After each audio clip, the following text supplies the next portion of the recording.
on a décidé de se séparer de quelques affaires qu'on avait dans le camping-car, notamment les caisses, parce qu'on s'est rendu compte que les affaires qu'on avait dedans, en quichant bien, on pouvait les passer dans le coffre de Wilson. Et surtout, ça va nous faire un petit peu moins de hauteur sur le camping-car et puis beaucoup moins de poids. Et puis on s'est surtout rendu compte qu'en 8 mois de voyage, eh bien, il y a beaucoup de choses dont on ne se sert pas. Le poids est important dans un camping-car. Petit à petit, on escampe les affaires pour être prêt pour partir demain. On avait bien bossé parce que ça n'a pas bougé. Mais bon, aujourd'hui, on enlève tout. Le but du jeu, c'est qu'à la place des caisses, on mette les 3 vélos qu'on a et qui sont sur le porte-vélo en bas. Allez, on refait une petite beauté à Wilson et on est fin prêt pour le départ.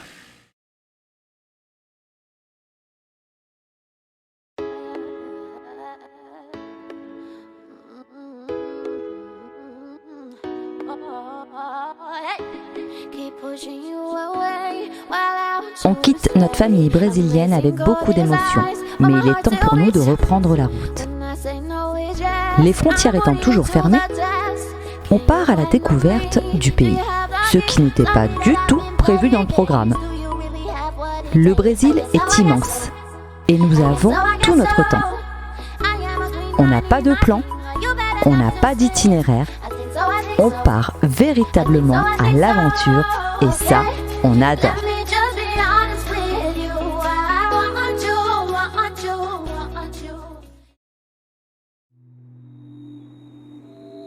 En voyant le reflet de Wilson dans les vitrines des boutiques, on réalise vraiment que l'aventure reprend. On a quelques dernières bricoles à faire en ville. On part recharger le gaz et on doit s'arrêter à Aquino.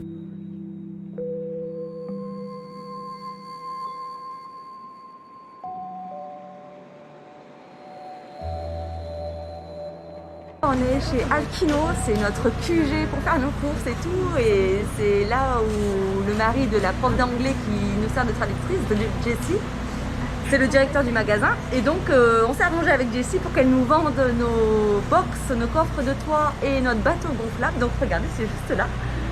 Ça a été stocké dans le magasin en attendant qu'il trouve un acheteur. Là on l'attend, son mari vient de l'appeler et puis on va lui faire un petit au revoir et après on partira. Je ne sais pas si vous m'entendez bien avec le masque.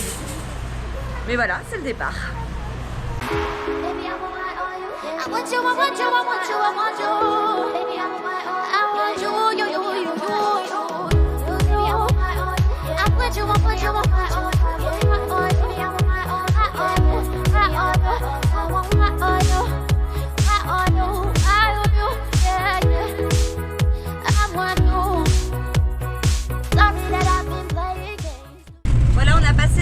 Contrôle sanitaire, on est arrivé à la ville d'Aquinoana et donc à chaque entrée de ville ici ils font des contrôles sanitaires. Donc nous, ce qui nous a sauvés entre guillemets, c'est qu'on avait fait faire une attestation par Lauro, le médecin de l'hôpital, pour prouver qu'on avait bien été en confinement depuis 3 mois à Bodoquena, qu'on n'avait pas bougé, qu'on n'avait pas le corona, parce que tout de suite ils nous ont demandé de quelle nationalité on était. Donc avec ce papier-là, ils nous ont fait un laissez-passer et il n'y a eu absolument aucun problème.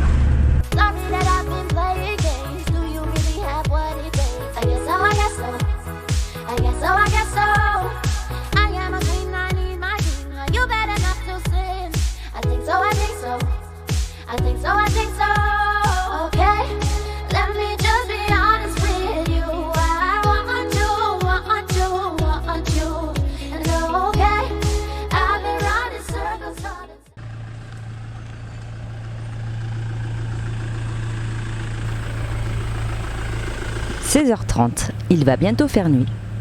Il est temps pour nous de nous arrêter. Le coin paraît plutôt sympa et très calme.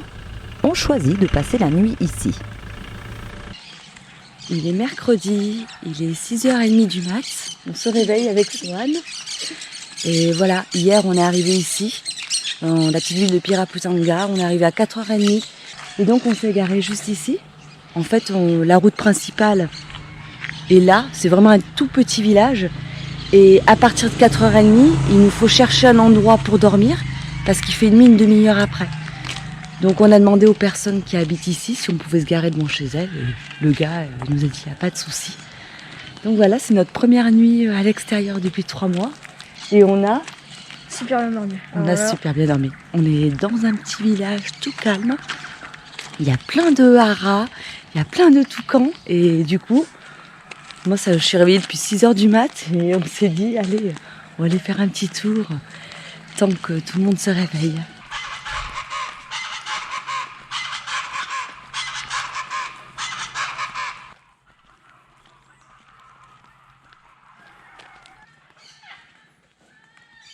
Ça se réveille tranquillement, il n'y a pas grand monde.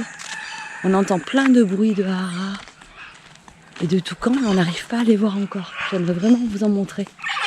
Et ben justement, Ouais, là-bas. ils sont dans le palmier, non? Ouais, ils sont posés. Je vais essayer de vous les montrer, mais je peux pas trop faire de zoom. Ah oui, on les voit. Attendez. Ils sont dans le palmier là-bas.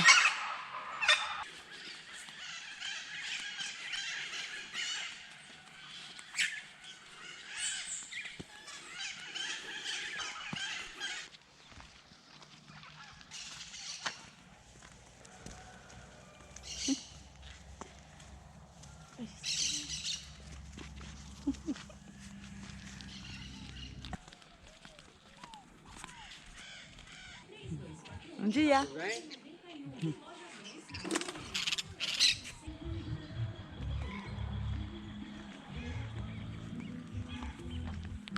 Et voilà, on est juste là-bas. On a fait le tour du petit village. C'est très sympathique et c'est ça qui est chouette quand on arrive le soir. Un petit peu tard, quand il fait presque nuit, c'est qu'on découvre là où on est le matin. Alors des fois c'est pas terrible, et d'autres fois c'est super mignon.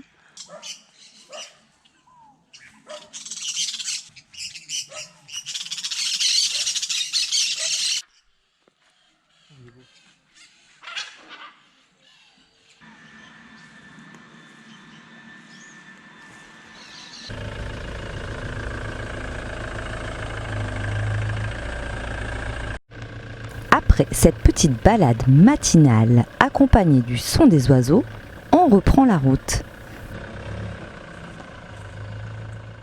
Et on est avide de découvrir de nouveaux paysages après nos 3 mois de confinement.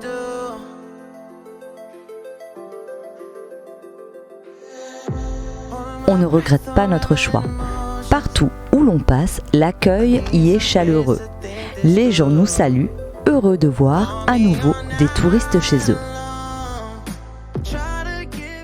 Tranquilo? Aqui da Ona. Pra cá. Para cá? É. Ok, obrigado. Obrigado! Ciao, ciao.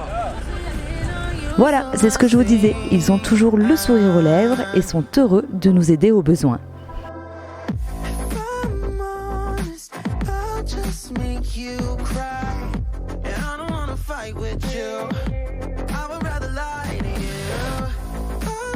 Bom dia! Campo Grande, Por aqui, mas tá em frente se vocês não quiserem. podemos? Por enquanto não, por causa do acidente. Aqui. Ok. Se você puder virar aqui pra guardar, Aí, tá cheio demais, cheio.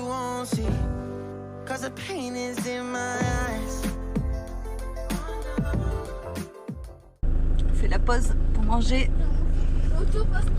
Parce qu'il est midi et on a faim. 11h45 en fait. Voilà, Mais- on a faim parce qu'on s'est levé tôt alors. Ouais, moi je me suis levée à 6h. Donc voilà, on est sur la route toujours pour Campo Grande et on s'arrête à une station là. Il y en a toutes les quoi 10-15 bornes à peu près. 10-15 bornes une station, elle était Non. à 58 bornes. Ah non, la dernière elle était. 58 bornes, puisque c'est la prochaine, il l'annonce à 58. Ah ouais. Bon, tous les 50 km. Mais en tout cas, depuis hier, à chaque fois qu'on traverse des villages, on est bien accueillis. Il y a beaucoup de gens, Super bien accueillis. beaucoup de gens qui nous font signe. Des sourires. On nous Des tend la pouces. main. Alors, on évite de trop la serrer, mais on a du gel. Mais les gens sont très avenants. C'était la campagne, maintenant on va aller en ville, on va voir ce que ça donne en ville. Il y a beaucoup de cas de là à Campo Ouais. Grande. Donc on s'attend à un gros service sanitaire à l'entrée de la ville. On va sûrement être contrôlé un peu plus que hier. Mais on va faire très attention avec le port du masque, les gestes barrières, etc. Ouais. Et voilà, et puis... Mais en tout cas, on ne regrette pas d'être parti. Là, on est sur la route depuis hier. Tout se passe bien, ça fait du bien. Ouais, de sortir. Ouais, de rouler un petit peu, c'est chouette. Doudou, elle a repris ses petites habitudes. Ouais. Voilà. Et c'est parce que Greg ne voulait pas conduire. Oui, j'avoue que j'avais pas envie. Voilà. Donc ne me demandez pas, parce que vous êtes tous à me demander, mais pourquoi c'est toujours moi qui conduis? Parce que Greg n'a pas envie de conduire, non, en fait. Non, moi en plus le poste remarche, donc je m'occupe de la musique. Je fais les petits plans pour vous. Voilà. Bon, donc, on mange et on reprend la route. Se envolverem fofocas, então preste atenção. Esclareça. I'm honest, I'll just make you cry. And I don't wanna fight with you. I would rather lie. En arrivant à Campo Grande, finalement il n'y aura pas de contrôle sanitaire et on comprend pourquoi. C'est juste impossible à mettre en place tellement la ville est grande. I would rather lie. on est arrivé à Campo Grande. C'est une ville qui est immense. Immense. On a mis pas mal de temps pour trouver une place pour Wilson, pour se garer, pour aller faire un petit tour dans le centre-ville. Et pour se garer, un peu compliqué. On a fait pas mal de rues, c'est des grosses avenues. Il y a du monde, hein. Là, ça nous change, on sort de notre campagne et on se retrouve dans une grosse ville. C'est un peu bizarre. Alors la ville, écoutez, au premier abord, sympa, quoi. C'est aéré. C'est une ville, quoi. Hein? Ouais, voilà. Voilà. On va vous montrer ça. Alors on va se balader, on verra bien où ça nous mène. Donc toujours pareil, pas de planning. Hein. Dès qu'on trouve une place pour s'arrêter, on s'arrête, on va voir ce qui se passe et puis on continue notre chemin. C'est ça Vous avez qui est vu, bien. on a nos habits de lumière. Et puis c'est ça qui est bien finalement, c'est que comme on n'a pas de... On est vraiment parti un peu, pas à l'arrache, mais sans itinéraire précis. On ne sait pas quand les frontières de la Bolivie vont ouvrir. Donc du coup, on se balade un petit peu dans le Brésil et on va voir où ça nous mène. Les gens, ils ont quand même quasiment tous leur masque. Pour la plupart, tout le monde là. Hein. Je fais attention pour pas me faire écraser quand même.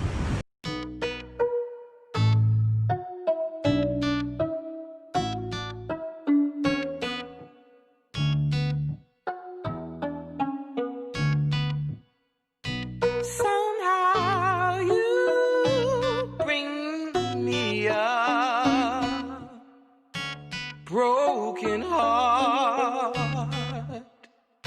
Somehow you bring me a broken heart.